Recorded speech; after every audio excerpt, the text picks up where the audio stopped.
Hey everyone, and welcome to another episode of Oh My Lloyd, Math with Miss Lloyd. That is me.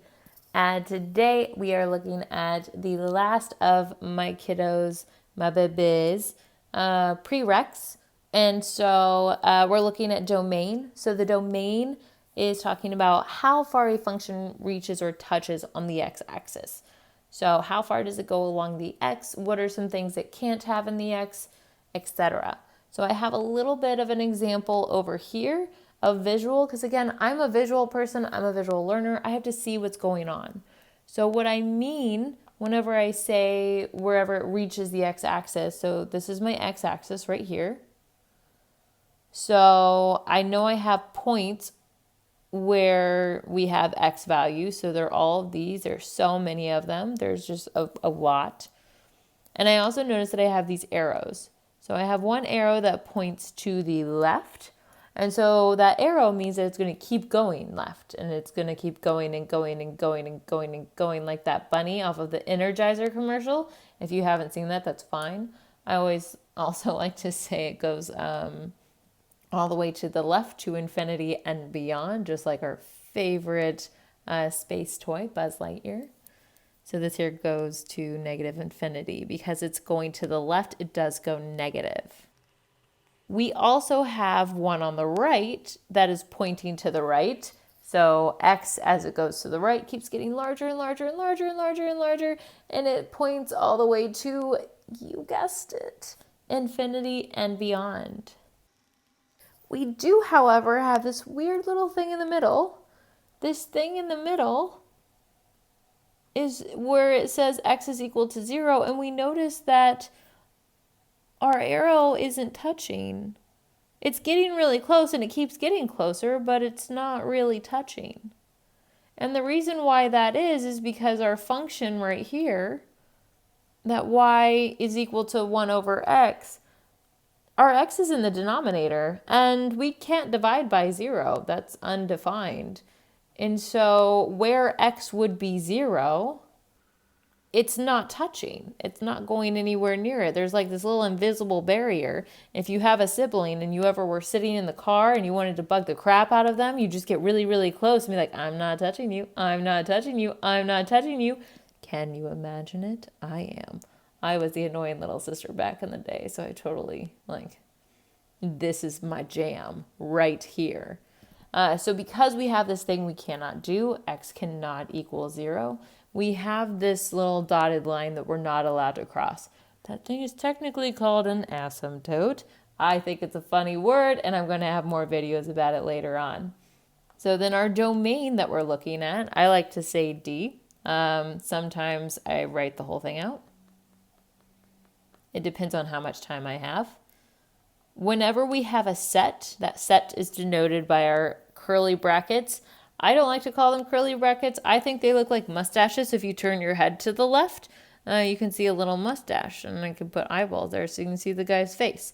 So I call them mustache brackets. And we'll say looking at x. So x and then a bar that's saying as we're looking at x. It goes all the way to the left, all the way to the right, most of the things in between, but it doesn't hit 0. So it can be anything. You can plug anything into that x that you want. You just can't plug in 0. So to represent that, we just say, x just can't equal 0. And then we're done. Say we didn't have that little complication of that asymptote, that 0 that we couldn't have, we would have used all real numbers. So that double stemmed R that I talked about in my first prereq video. So looking at some of these, I'm looking at x cubed, and they're telling me already that we're only looking at this 4x cubed plus 3 when x is greater than or equal to 0. So they want us to find the domain whenever x is greater than 0. I can plug any positive number, basically, into this x cubed. If I plug in a 0, that'd be 0. I would still end up with 3. I could plug in a 1, a 2, a 3, anything I plug in, I can cube it. I don't have any issues with cubing things. So really for this one, as we're looking at x is going to be all real numbers. And this little weird E thing is kind of like the mathematical version of is. I know it probably has an actual name, but I don't know it because I would rather remember my students' names. That's my excuse, and I'm sticking to it. And this is when x is greater than or equal to 0. There are a few different ways to write this. That doesn't look like a good mustache. I would not have that on my face. That one I would. There are a few different ways to write these. And this is my way of doing it. I guess I technically wouldn't have to have that all real number, but I also wanted to make sure you guys knew what that weird E was and the double stemmed R and what that would look like. My next bit, I have a square root. When we have a square root, we do have to worry about what's underneath. We've always been told that we can't take the square root of negatives, which kind of just means that the square root of any negative number just isn't real.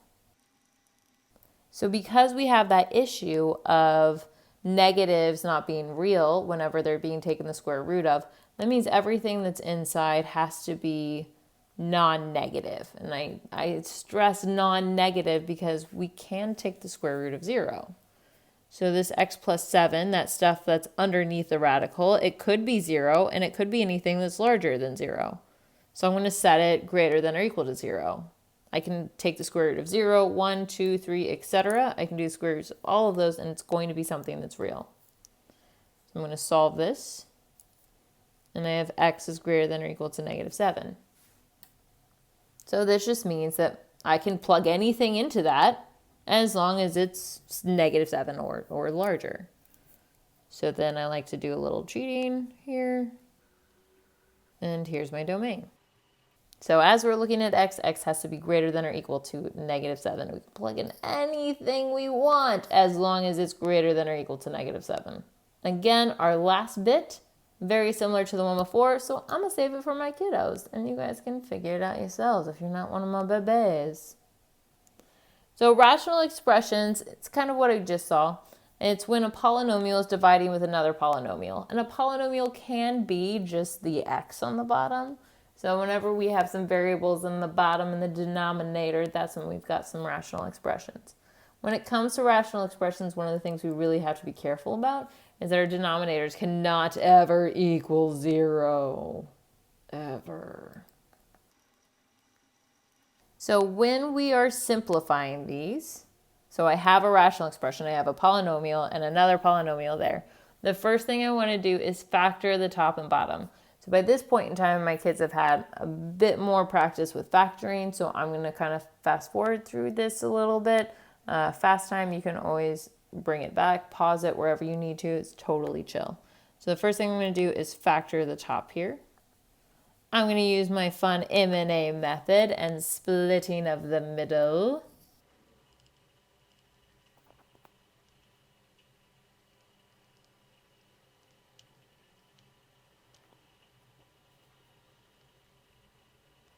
I also need to factor the denominator. This one's a little bit more complicated. I don't like that my x squared is on the back and that it's negative. I just want to work with positive x squareds or positive highest variable. So I'm actually going to take a negative 1 out of this first. And the negative 1 that I take out is not going to go away. It doesn't just disappear. So I'm going to put it here on the bottom. And I'm going to rearrange everything as I do it.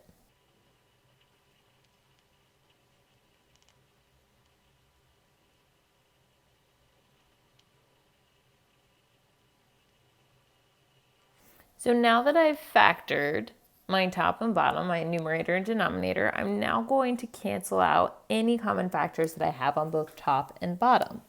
So looking at both top and bottom, I notice that I have an x minus 1 on both. So because everything's multiplying now, I don't have anything adding and subtracting. I can cancel these factors out. So they have to be factored first before I can do any of that canceling. Now that they don't have anything in common on top and bottom anymore, I know that that's completely factored. I totally forgot that negative 1 that was supposed to be out in the front. Don't forget stuff like that. It's kind of like those gifts that your grandma gives you that you don't kind of really want, but you also don't want to throw it away because you love your nan. So we just keep it. And it can just stay there on the outside. If you want to distribute it in, that's totally chill as well. And the last thing we want to do is to find the domain by setting the factors in a denominator equal to 0. So all of our originals, when I say by setting the factors in the denominator equal to 0, I mean in this step here, because even if we have them disappear, they were still there to begin with. And so because they were still there to begin with, they still affect the graph that we would make in this. So they still affect the denominator being equal to 0. So if I were to set each of those factors equal to 0, so x minus 1 and the x plus 5, whenever I solve for x, I would end up with a 1 and a negative 5. So these are the things that we can't have in the denominator because they would end up making our solution or our giant fraction equal to 0. And so this is my whole solid answer. I can have this fraction, but if I have this fraction, I do have to make sure that I don't plug anything in that's going to mess everything up. My next bit, if I'm multiplying rational expressions, so I'm multiplying these two big old disgustingly gross things. The first thing I'm going to do is factor.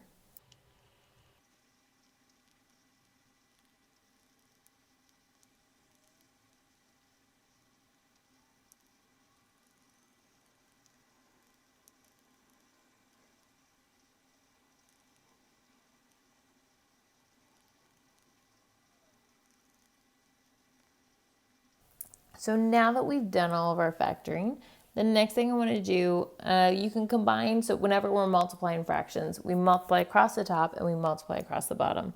So basically that multiplication sign doesn't really need to be there, and it's all kind of one big gross fraction now. But now that I have everything multiplying, I can start canceling out what I have in common. So I've got a 3x plus 1 there and there. I've got an x plus 3 here and here. And then I have some x's on the outside there.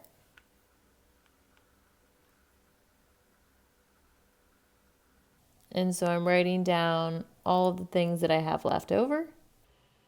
You can distribute in if you like. I like to keep everything separate. It just makes a bit more sense to me. And then I'm finding the domains of everything that was originally in the bottom. So right here. So when I set everything equal to 0, I can't have a positive 6. Oh, wait, there's one before. I can't have a 0. I couldn't plug a 0 into that x there. I can't have a positive 6. I can't have a negative 3. I would end up with negative 1/3. I can't have, and I also can't have a positive 3. If I were to plug in any of those numbers, I would end up with a 0 in the denominator, and that's just not cool, man. Next bit, if we're dividing, this is very similar to the one before. We're using the keep, change, flip method. So meaning we keep this first bit the same. We change the division to multiplication, and then we flip the second. So basically that means that I now have something that looks like this. And I'm going to pause here, and I'm going to finish the rest of this with my students because it's very much like the one before. When I'm adding and subtracting rational expressions, one of the first things I want to do, if I'm adding fractions, I can only add fractions if they have a common denominator. So I want to figure out what the LCM would be, so the least common multiple. So the things that each of these denominators could become. Something that makes that a little bit easier is if I factor the denominators first. The only one that I can factor is this x squared minus 4, which would give me x plus 2 and x minus 2. It's one of our difference of squares that I talked about in my previous video. So I can just replace that because it is equal to the same thing. So looking at this, I do have two denominators that have an x plus 2. So my LCM is definitely going to have an x plus 2. So basically here you're just listing all of the factors for each of, oh, I definitely need more room there, for each of our denominators. So I also have an x minus 2, and then I have that bonus x that's from the very first fraction. So the next thing that I want to do is I want to use multiplication to make each of our denominators the same. So that means I'm going to look through and see what each one is missing. So for the first one, it's missing the x plus 2 and the x minus 2. So I'm going to multiply top and bottom by that in order to get it. The middle one is missing just the x. It already has the x plus 2, x minus 2 on the bottom. So I'm going to distribute an x in here. And then my last one has the x plus 2, but it's missing an x minus 2 and that x. So I'll multiply top and bottom by both. I'm just going to rewrite some things to make it a bit more clear.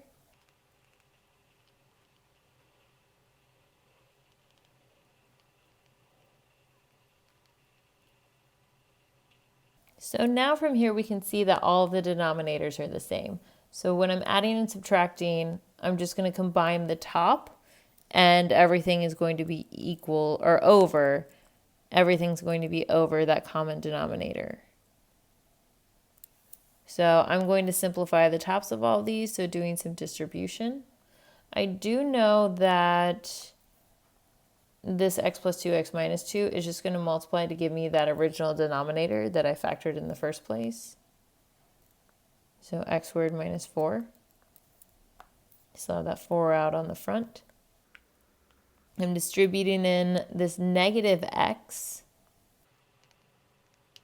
And I'm distributing in this 4x. So I'm going to do a bit more distribution and then combine some like terms. So that would just be 4x squared minus 16. So combining my like terms, I've got my x squared, and x squared there. So that would combine to give me 7x squared.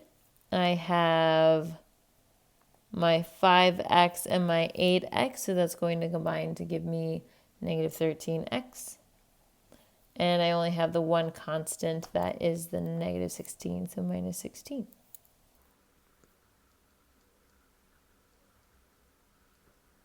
And then we're finished here. Typically, we also try to see if we can factor the top and see if there's anything we can cancel out with the bottom. I did that already, and this one is kind of a pain in the butt to try to factor. It doesn't factor and nothing cancels out, so that's as far as we can go. Next bit, we're looking at a complex fraction. So our complex fraction, we're finding the LCM or the least common multiple of our small denominator. So we have some fractions within the fraction. So when I talk about the LCM, I'm looking at these here. So basically what we want to do is we want to get rid of the tiny fractions and just have one big fraction. So in order to cancel out my tiny fraction here, that means I would have to multiply this by an x plus 2 in order to cancel out that x plus 2. And I would have to multiply this by a 3 in order to cancel out that 3. But what I do to one thing, I have to do to everything. So I'm going to multiply both of those. So my LCM in this case is 3x plus 2. So then, and again, I'm doing this for everything. So when I'm multiplying this, my x plus 2 will cancel. And my 3 will cancel here. So I'm multiplying this 3 by the 1. I no longer have a denominator, so I don't have to worry about this. And I'm multiplying this 1 by this entire 3x plus 2. I also no longer have a denominator here, and I'm multiplying this x with the x plus 2. And I never really had a denominator there, so I'm multiplying this negative 1 with that entire 3x plus 2. So I'm going to simplify by combining some like terms. And I'm going to try to factor or simplify what I have left.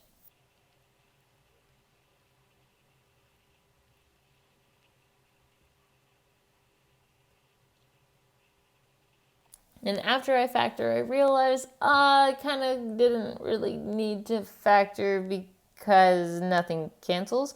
But hey, it's better safe than sorry. So this here is my final answer. Last bit For this little section, we're rewriting the difference of a quotient.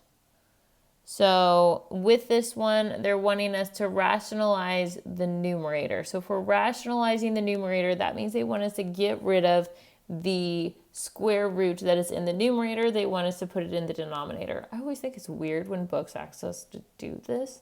But you know what? We've tried it with the bottom, and it's basically the exact same thing as when you do it to the top. So we're going to be multiplying by the conjugate of the top.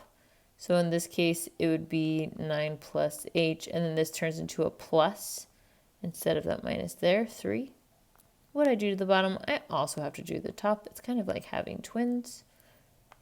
You have to treat them both the same. So I'm going to do some multiplying here. That's going to be the most complicated bit, so I'm going to do that over here.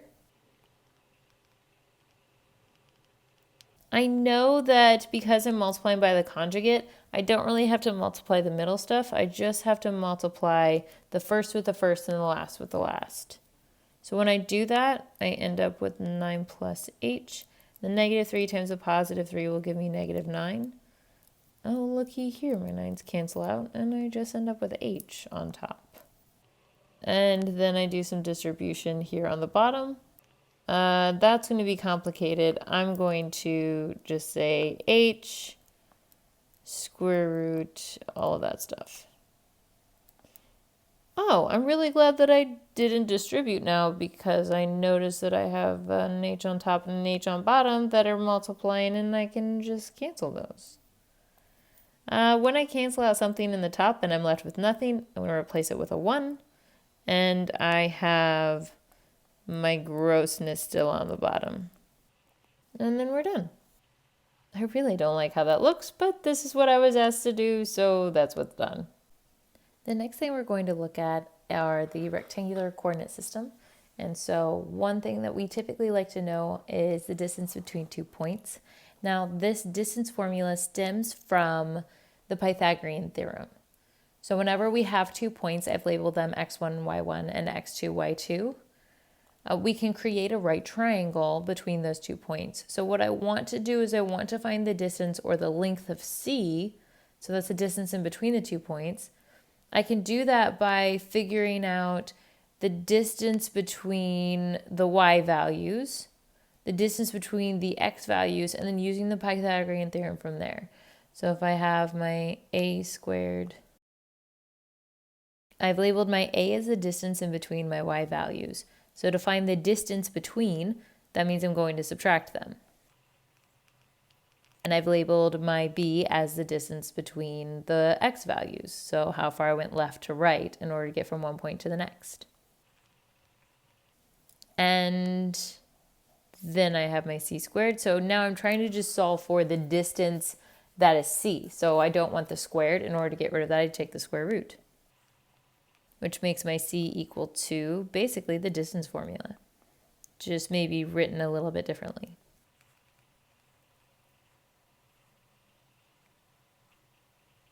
And when it comes to the midpoint, we're looking at halfway between 2 points.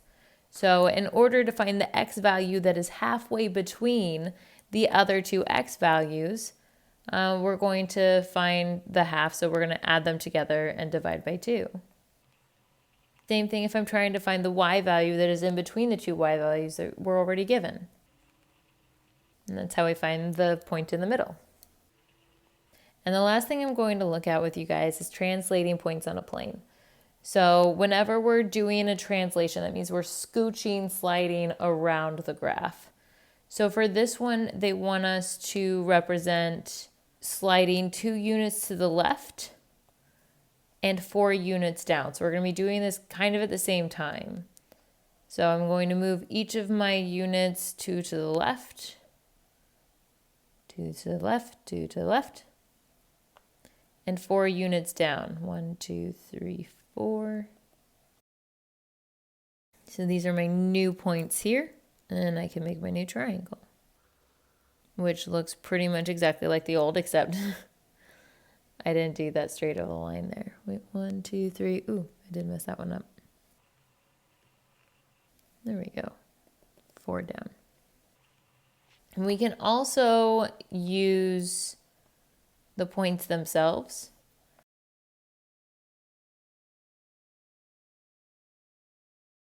Is 1, 1.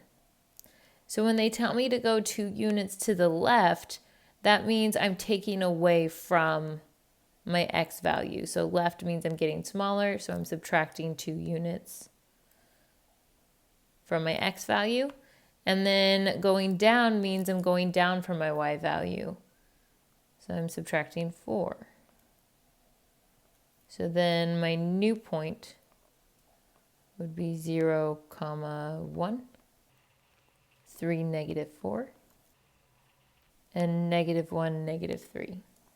So kind of 2 ways to look at that. And that's all I have for you guys today. So if you learned something, that is great. Please like this video. And if you know someone who maybe needs a little bit of help on any of these areas, please feel free to share. Spread the love.